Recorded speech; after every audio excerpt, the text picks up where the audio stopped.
তৃতীয় লিঙ্গের আশামণির সমস্ত স্বপ্ন সন্তান আশিকুর রহমানকে ঘিরে। তৃতীয় লিঙ্গ হওয়ার পরেও এক সন্তানের মা আশামণি, ভাবতেই অবাক লাগে তাই না? তবে অবিশ্বাস্য মনে হলেও ঘটনাটি সত্য। আমি তৃতীয় লিঙ্গ কি, আমি ছেলে কি মেয়ে আমি সেটা জানি না, কিন্তু আমি যে একটা সন্তানের মা এটাই আমার গর্ব, এটাই আমার সৌভাগ্য। সন্তান আশিকুর রহমানকে নিয়ে সুখে শান্তিতে বসবাস করছেন তিনি। আমি আশিককে আব্বু বলি, বাবু বলি, আমাকে আশিক আম্মু বলে। আম্মু ভাত খাইছো, আম্মু গোসল করছো, আম্মু কি করছো। জন্মের পর থেকে এখন পর্যন্ত নিজের বুকে আগলে রেখেছেন সন্তানকে। আমি আশিকের জন্য জীবন দিতেও প্রস্তুত, চাওয়ার মতো সময় দেই না, কেননা আমি তো মা, আমি তো বুঝতে পারি আমার ছেলের কখন কি লাগবে না লাগবে। একটা ড্রেস যদি নষ্ট হয়ে যায় আর একটা ড্রেসের আমি অর্ডার করি। মানুষের মতো মানুষ করে গড়ে তুলতে কোরআনের হাফেজ বানানোর স্বপ্নে তাকে মাদ্রাসায় পাঠাচ্ছেন। আমার অনেক স্বপ্ন, ছেলেকে নিয়ে অনেক আশা। আমি কোরআনের হাফেজ হবে, কোরআন তেলাওয়াত করবে, বড় আলেম হবে। আমি এটা দেখব, 10-এ 10 জন দেখব, সারা বিশ্বের পৃথিবীর মানুষ দেখবে। আমার একটা গর্ব হবে, আমার একটা নাম হবে। তৃতীয় লিঙ্গের মানুষও যে মা হতে পারে তার প্রমাণ আশামণি। তাকে দেখলে বোঝার উপায় নেই যে তিনি তৃতীয় লিঙ্গের কেউ। আর 5 জন মায়ের মতোই সন্তানকে লালন পালন, ভরণ পোষণ ও যত্ন আদর সবকিছুই করছেন তিনি। আমার আশিকের ওজন আর টাকার ওজন সমান হবে। ওর প্রতি আমার ভালোবাসা আছে, ওর প্রতি আমার চাহিদা আছে, ওর প্রতি আমার সম্পূর্ণ অগ্রাধিকারই আমার ভালোবাসা আছে। আমার জীবনকে যতটুকু ভালোবাসি আমার সন্তানকে তার চেয়ে বেশি ভালোবাসি। আজ কথা বলবো তৃতীয় লিঙ্গের একজন সংগ্রামী মানুষের গল্প, যিনি একজন মা, একজন অভিভাবক, নাম তার আশামণি। আর 5 জনের মতোই তার জন্ম ও বেড়ে ওঠা। তবে এক সময় তিনি উপলব্ধি করেন তিনি অন্যদের মতো নন। ঠিক সেই সময় নিজের বাবাকে হারান। সেখান থেকেই শুরু হয় জীবনের কঠিন বাস্তবতা। অন্যের বাসায় কাজ করে জীবিকা নির্বাহ শুরু করেন। তবুও সবকিছুর ঊর্ধ্বে তার স্বপ্ন ছিল স্বাভাবিক জীবনযাপন করা এবং সন্তানের মা হওয়া। সন্তান জন্ম দিলেই বাপ মা হওয়া যায় না। আমি একটা তৃতীয় লিঙ্গের মানুষ, কেননা আমি তো একটা ধারণা করতেও পারবো না, দিতেও পারবো না। আমার ভিতরে একটা অনুভব হলো যে আসলে আমি যদি পড়ার সন্তান একটা অন্য সন্তানকে ভালোবাসি, আমার জীবনটা হয়তো ধন্য হবে। কিন্তু তৃতীয় লিঙ্গ হওয়ার কারণে সেটি কখনোই সম্ভব নয়, এমনটাই ছিল বাস্তবতা। একসময় তার ধর্মবোন গর্ভবতী হন, কিন্তু তিনি সন্তান নষ্ট করার সিদ্ধান্ত নেন। তখন আশামণি সেটি হতে দেননি। তিনি বলেন, এই সন্তানকে আমাকে দিয়ে দাও, প্রয়োজনে তোমার চেয়েও বেশি মমতা ও ভালোবাসা দিয়ে মানুষের মতো মানুষ করে গড়ে তুলব। সন্তান আশিকুর রহমান জন্মের আগ পর্যন্ত সমস্ত খরচ বহন করেন তিনি। একটা হচ্ছে বয়স্ক মহিলা, তার মাথার ব্রেনের সমস্যা ছিল, গর্ভবতী ছিল, সে 7 মাসে বাচ্চা নষ্ট করবে। তখন আমাকে, ও একই রুমে ভাড়া থাকছে, একই জায়গায় পাশাপাশি, সে আমাকে বোন বানাইলো, আমি তাকে বোন বানাইলাম। তো আমি বলেছি, আপু আমার তো সন্তানাদি হবে না, আমি তো তৃতীয় লিঙ্গের মানুষ, তো তোমার বাচ্চাটা আমাকে দিও, আমি লালন পালন করব। তুমি যে মা, তোমার চেয়েও আমি মা সেজে আমিও তোমার মতোই করব।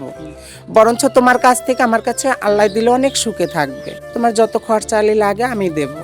তখন আমার কথাটা মানলো। আমি ফলান্ত এটা সেটা ভালো মন্দ ইত্যাদি অনেক কিছু খাওয়াই, ফলন মলন করলাম, আলতাচনু করেছি, বারে বারে হচ্ছে হসপিটালে গিয়েছি, সব আমার খরচাতেই হয়েছে। সিজার খরচা মরচা সব কোনো কিছু আমি দিয়েছি। সিজারের খরচ সহ জন্মের পর থেকে এখন পর্যন্ত সব দায়িত্ব নিজের কষ্ট অর্জিত অর্থ দিয়ে পালন করছেন। আমার জমানো গোছানো টাকা 30,000 টাকা আমি ওখানে দিয়েছি নগদ। ওখানে দিয়েছি, যার খরচা মরচা দিয়ে ওখান থেকে আমি সব কোনো কিছু করে নিয়ে আসছি। দেখেন এত কষ্ট করেছি, তার ফাঁকেও আমি টাকা গোছায় রাখছি। আমার তাহলে কত বড় স্বপ্ন, কত বড় আশা, যা এ জীবনে কেউ করতে পারেনি। সন্তানের ভবিষ্যতের কথা ভেবে ধীরে ধীরে রাস্তায় বের হওয়া কমিয়ে দিয়েছেন তিনি। কারণ সন্তান দিন দিন বড় হচ্ছে, ভবিষ্যতে বাড়িতে হাঁস মুরগি পালন করে জীবিকা নির্বাহ করার পরিকল্পনাও রয়েছে তার। আমি একটা তৃতীয় লিঙ্গের মানুষ, আমি লোকের দ্বারে দ্বারে যাই, কখনো বিয়ে বাড়িতে নাচ গান করি, কখনো হাটে বাজারে যাই, দোকানে দোকানে টাকা উঠাই, আবার কখনো লোকজনের কাছে, কখনো গ্রামে খাওয়ার জন্য চাউল, এগুলা নিয়েই তো জীবন চলছে, আর এগুলো নিয়েই তো জীবনযাপন কাটাচ্ছি, এগুলা খেয়ে বেঁচে আছি। এটা যে আমি যুগ যুগ এবং সারা বছর এগুলা যে করব তাও না, কেননা যে আমার আশিকের ভবিষ্যৎ আছে, ভবিষ্যৎ গড়ে তুলতে হবে। বড় হচ্ছে, আমি যে তৃতীয় লিঙ্গের মানুষ, আমিও যে সারা জীবন এটা করব তা না। আমার গোয়ালে গরু আছে, বাছুর আছে, আমি গরু বাছুর দেখশন করব, নিজের সংসারের চাহিদাকে পূরণ করব। আশিকুর রহমানের কাছে মা মানেই আশামণি। জন্মের দিন থেকে আজ পর্যন্ত 9 বছর ধরে নিজের সবটুকু দিয়ে সন্তানকে লালন পালন করছেন তিনি। নিজের গর্ভে ধারণ না করলেও ভালোবাসার কোনো কমতি রাখেননি। পেটে ধারণ করলেই যে মা হওয়া যায় তা নয়, তার প্রমাণ তিনি। কোলে পিঠে করে মানুষ করেছেন সন্তানকে, কেনা দুধ খাইয়ে বড় করে তুলেছেন। যখন সন্তান নিজেকে মা বলে ডাকে, তার হৃদয় যেন প্রশান্তিতে জুড়িয়ে যায়। বড় হব, মানুষের মতো মানুষ হয়ে কামাই করে খেলাবো। কাকে খেলাবা? আম্মুকে, আব্বুকে। কামাইয়ের সোর্স খাওয়া এগুলো কোনো কিছুই আমি স্বপ্ন আশা করি না। আমি চাই আশিক ভালো থাক, সুন্দর থাক, ওর জীবনটাকে গড়ে উঠুক, ওর জীবনটা ও সুন্দর করে গড়ে নিক।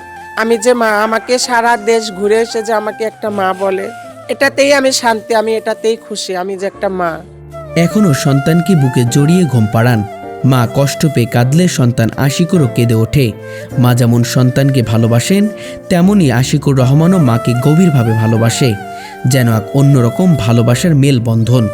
আমি আর এক রুমে শুয়ে থাকি, এই রুমে বাবু আমার পড়ে যখন কোরআন তেলাওয়াত করে, তখন আমার জানটা, মানে আমি শুই না মানুষ, আমি বিছানায় শুয়ে পড়ি, সে মানুষ উঠে আমি বসে 1 ঘন্টা 2 ঘন্টা 1.5 ঘন্টা আমি বাচ্চার কোরআন তেলাওয়াত শুনি।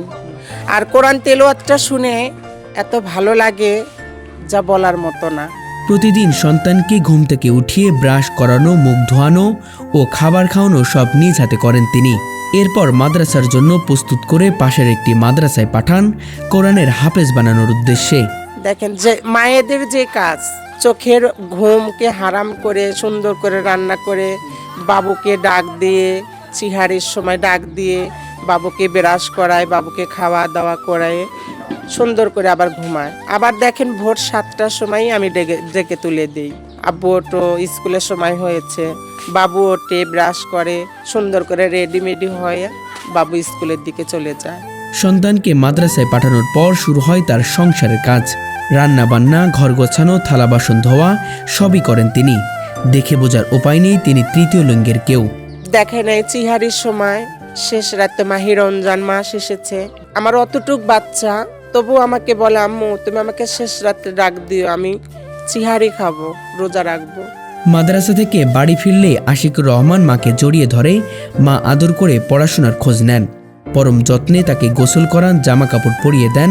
রান্নার সময় ছেলে মাকে সহযোগিতা করে। গল্পে জমে ওঠে মা ছেলের সময়। তাদের সম্পর্ক সত্যি অসাধারণ। না, আশিক চেয়ে এমন কিছু না যা আশিক পায়নি। আর আশিকের সব কোনো জিনিসই আশিককে মনে করেন চাহিদা, ও চাবে কখন, আর চাওয়ার আগেই ডবল সবসময় সব জিনিসই থাকে আর কি। মা আশামণির একটাই স্বপ্ন, ছেলে মানুষের মতো মানুষ হয়ে বড় হবে, কোরআনের আলোয় আলোকিত হবে, মৃত্যুর সময় এক মুঠো মাটি কবরে দেবে, এটাই তার আশা। সন্তানের কাছে আর কোনো চাওয়া পাওয়া নেই। সন্তানের কথা বলতে গিয়ে কান্নায় ভেঙে পড়েন তিনি। নিজের থেকেও বেশি ভালোবাসেন আশিকুর রহমানকে। নিজের সবটুকু দিয়ে সন্তানের জন্য করার চেষ্টা করেন। আমার আশিকের কাছে কোনো দাবি দেওয়ার কোনো কিছু নাই। আমার আশিকের কাছে একটাই আমার অনুরোধ, ভালোবাসা থাকবে, যে ও বড় হবে, মানুষের মতো মানুষ হবে, আমার স্বপ্নকে সত্যি করবে। আমার অনেক আশা, মাওলানা হবে, আলেম পাস করবে, আমার পাশে বসে কোরআন শরীফ পড়বে, আমাকে শোনাবে, আমি 2 কান ভরে মন ভরে শুনবো, এটাই আমার সৌভাগ্য। আর আমি যখন এই দুনিয়া পৃথিবী ছেড়ে গত হব, কিন্তু আমাকে তো আশিক আর কিছু দিতে না পারুক, ভালোবাসা 2 মুঠো মাটি তো দিতে পারে। আমার কি বলবো আমার ছেলের কথা। সিরাজগঞ্জ জেলার রায়গঞ্জ উপজেলার তেলিজান আশ্রয় প্রকল্প এলাকায় আশ্রয় নেওয়া আশামণি ও তার সন্তান আশিকুর রহমানের গল্প এটি। পরিশেষে আশামণি সন্তানের জন্য দেশের মানুষের কাছে দোয়া প্রার্থনা করেন। আজকের গল্পটি একজন তৃতীয় লিঙ্গের ব্যক্তিকে নিয়ে, যার একটি সন্তান রয়েছে। এটা কখনো কি বিশ্বাস করা যায়? হ্যাঁ দর্শক, বিশ্বাস না করলেও আজকে করতে হবে। আমি আজকে এমন একটি পরিবারে এসেছি, যেই পরিবারে একজন তৃতীয় লিঙ্গের মা, যার একজন সন্তান আছে, নাম আশিক, এবং যেই মা তার নাম হলো আশামণি। আজকে সেই গল্পটাই আপনাদের কাছে তুলে ধরার চেষ্টা করব। জানতে চাইব তৃতীয় লিঙ্গ হওয়ার পরেও কিভাবে একটি সন্তান হলো তার। তো দর্শক চলুন আজকে তাদের কাছ থেকেই, তাদের মুখ থেকেই শুনে নিই। দেখেন, আমি একটা তৃতীয় লিঙ্গের মানুষ হলেও আমি কিন্তু একটা মা। আর আমি তৃতীয় লিঙ্গের মানুষ কিনা, ছেলে এবং মেয়ে কিনা সেটাও আমি জানি না। আমি যে একটা সন্তানের মা, এটাই আমার গর্ব। একটাই আবেদন যে আমি তৃতীয় লিঙ্গের লোকও যদি হই, আমারও কিন্তু একটা আশা আছে। আমি ছেলেকে মানুষ করব। ভাত খাওয়ার না খাওয়া সেটা হচ্ছে পরের কথা। আমার আশিক যে মানুষের মতো মানুষ হচ্ছে, বড় হচ্ছে, ও যে আমাকে ভালোবাসবে, ও যে আমাকে ভালোবাসা দিবে, ও যে আমাকে আদর যত্ন করবে, ও আমি বয়স হলে যেন আমাকে মাটি দিতে পারে এবং ও যেন আমাকে টানা খেচড়া করতে পারে। দেখেন, এরকম ভাগ্য সৌভাগ্য কয়জনের হয়। মাদ্রাসায় দিয়ে পাঠায়, তখন ওখান থেকে আসে, আম্মু আসসালামু আলাইকুম, আমাকে সালাম দেয়, আম্মু ভাত খাইছো কি না, মানে খোঁজ খবর নিবে। আমি যদি না খাই, রাগ করে থাকি, যদি আমি কান্না করি শুয়ে, আমার বাবু মাথা টিপে দেয়, মাথায় তেল দিতে চায়। আবার হচ্ছে যদি বলে আব্বু আমার হাত পা ব্যথা করছে, আমার হচ্ছে বাবু হাত পা টিপে দিতে চায়, তা আমি বলি থাক বাবা, দিতে হবে না, তুমি বলেছো, আমি খুশি। আবার আমার জ্বর ঠান্ডা লাগলে আমার বাবু বালতিতে পানি নিয়ে আমার মাথায় পানি ঢেলে দেয়। হ্যাঁ, আমাকে অনেক ভালোবাসে। হ্যাঁ, অবশ্যই একটা গর্ভধারিণী মা পেটে ধরে যতটুকু আদর যত্ন না পায়, আমি পেটে না ধরেও, পেটে যদি নাও ধরি, তবুও যে আমি লালন পালন করেছি ছোট্ট থেকে, তার থেকে বড় এবং তার থেকেও আমি বেশি দ্বিগুণ ভালোবাসা আমার ছেলের কাছে পাই। আমি তো বুঝতেই দেই না যে এরকম কথা, কেননা কষ্ট পাবে, মনে দুঃখ পাবে। দর্শকবৃন্দ, দেশের বাহিরে যেখান থেকে সবাই দেখছেন, সবার কাছে, আপনাদের কাছে আমার অনুরোধ, আমার আশিকের জন্য দোয়া করবেন। আমার আশিক যেন ভালো থাকে, আমার আশিক যেন সুন্দর থাকে, আমার আশিকের মাথার জ্ঞান বিদ্যা উপরওয়ালা যেন তাকে ভালো করে দেয়। আর আমি তৃতীয় লিঙ্গের মানুষ, আশা বলছি, আমি আশা যেন তৃতীয় লিঙ্গের মানুষ যেন আমার ছেলেকে মানুষের মতো মানুষ করতে পারি।